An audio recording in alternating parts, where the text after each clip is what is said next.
A relationship with the right referral partner could be a game changer for any B2B company. So what if you could reverse engineer these relationships at a moment's notice?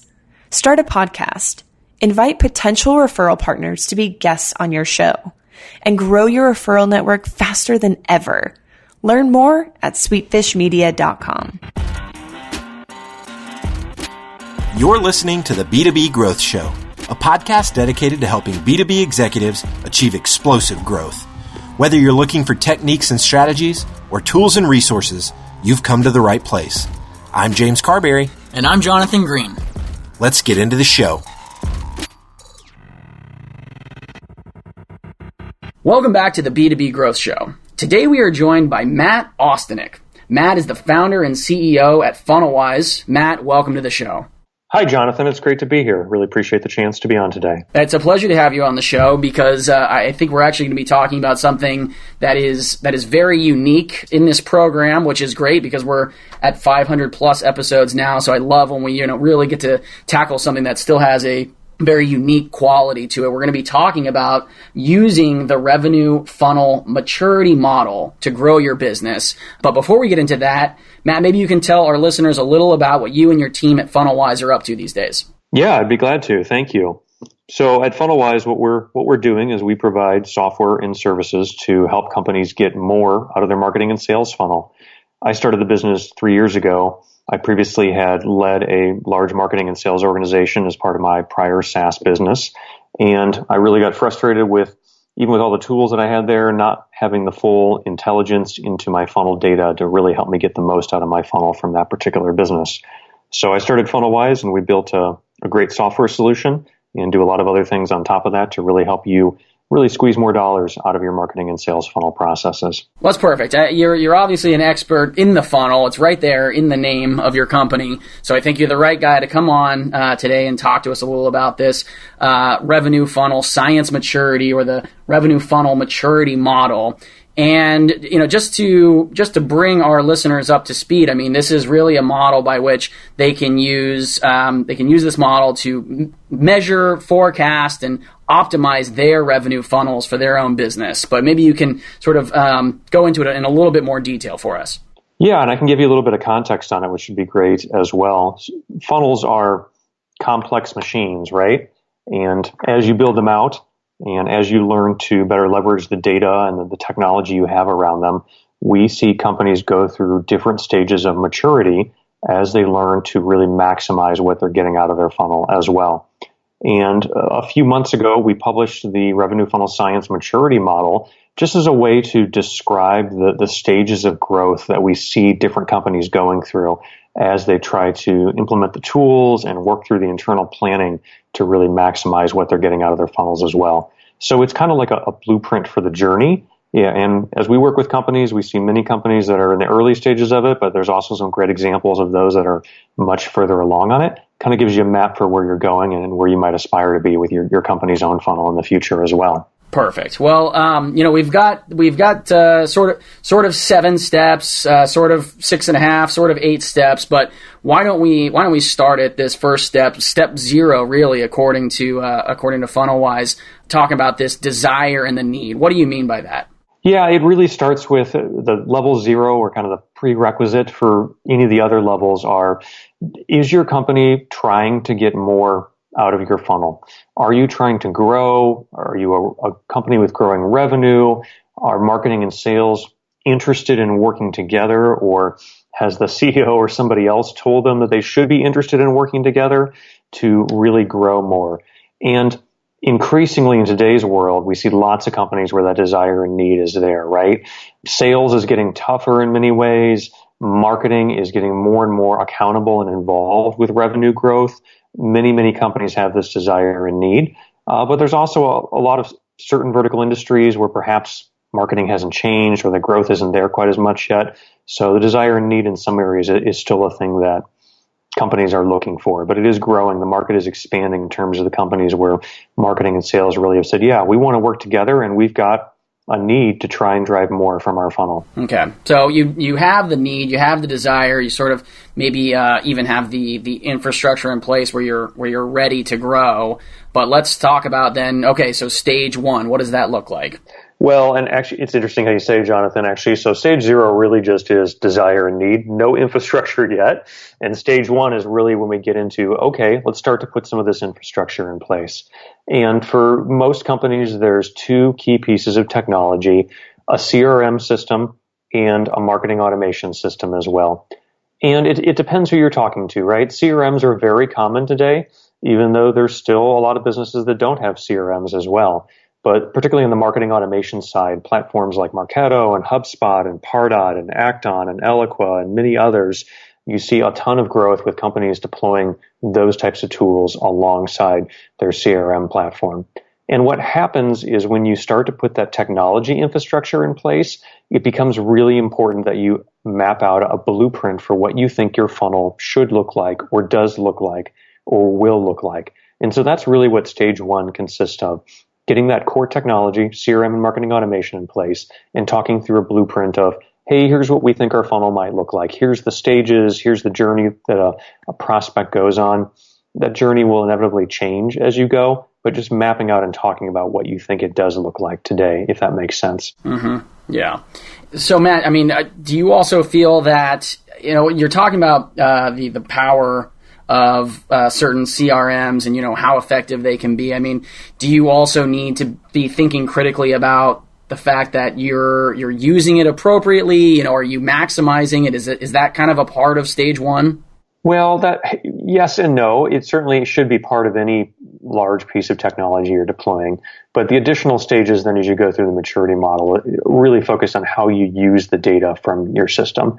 I mean, CRMs are great. Marketing automations are great. They're like any tool that you would have in your hand, right? You can do a million things with it, but you do have to figure out how to use it and make sure you're using it properly as well. Yep, absolutely. All right, so you've got stage 1, sort of stage 1A, implement the technology. Stage 1B, establish the blueprint. So what comes in stage 2? Well, stage 2 then is where you start to capture and slice your key metrics around what's happening in your funnel. So you've got the technology there, like a CRM and marketing automation. They're grabbing data.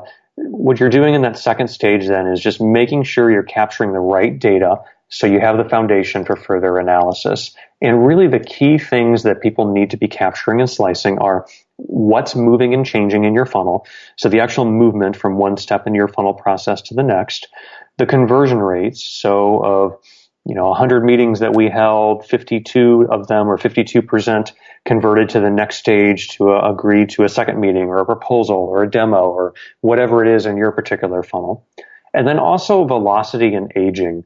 And velocity and aging both refer to units of time, usually in days, although some businesses, it could be measured faster, even in hours.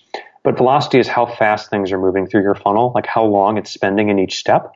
And then aging is when you look at your overall funnel of all the leads or prospects or opportunities you have sitting there. How old or new are they? How long have they been sitting in whatever particular status they're in your funnel as well? So this question may be sort of a stage 3 question, but I'm going to ask it now during this when we're talking about stage 2, because we get to hear so frequently that there's so much data to be had. There's so many metrics to track. And so it is valuable to think about, okay, what are the important things to measure and track?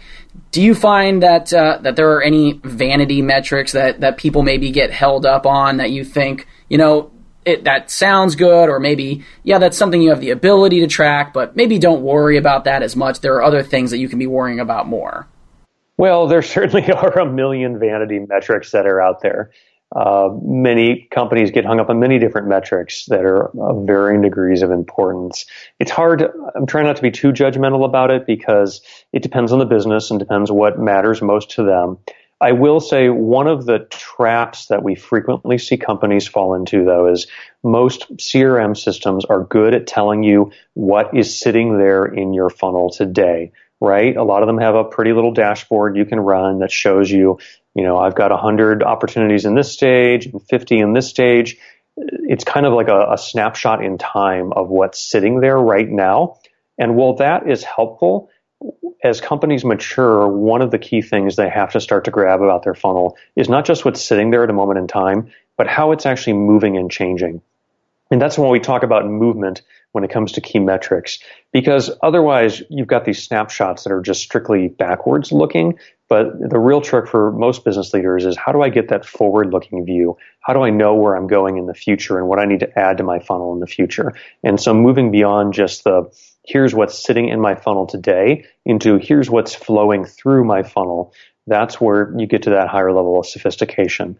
And I talk about that because it does get a little bit complex to grab the movement, and many CRMs don't do a great job of providing that to you.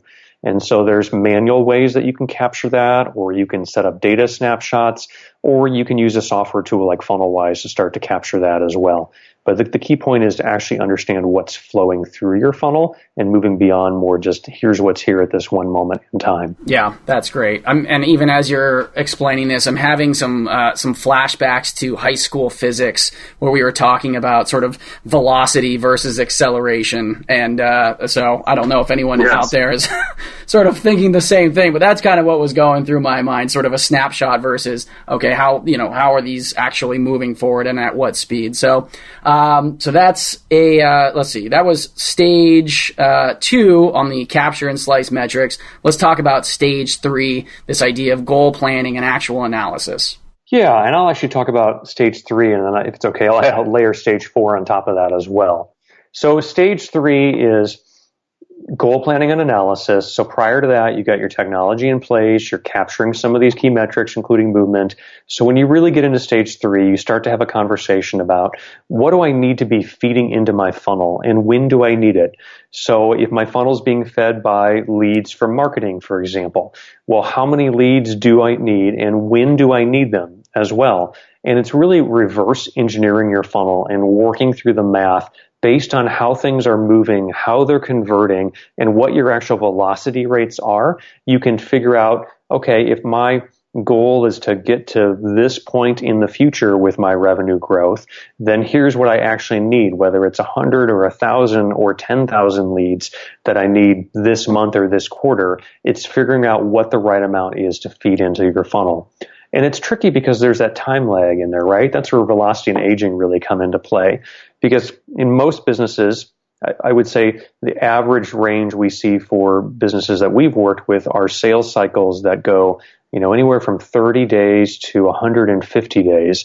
And frankly, I've worked with a number of businesses that have sales cycles that are more into like the 180 to 400 day range. So you really have to work in advance to figure out what do I need now and at what point do I need in my funnel to make sure that I'm going to get to that future goal.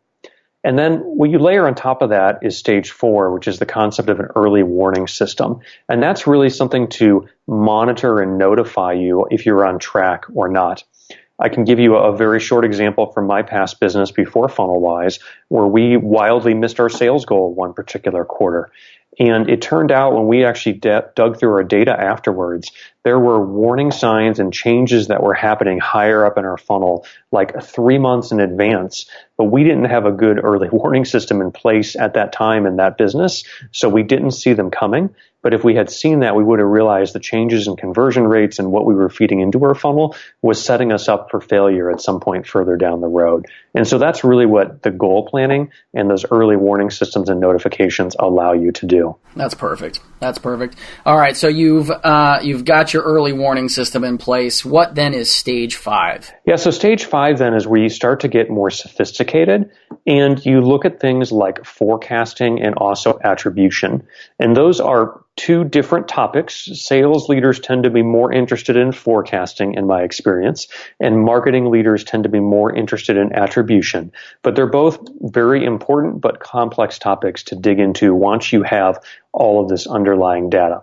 Forecasting really is the science of looking at your funnel and figuring out where you're likely to go in the future from a revenue results standpoint.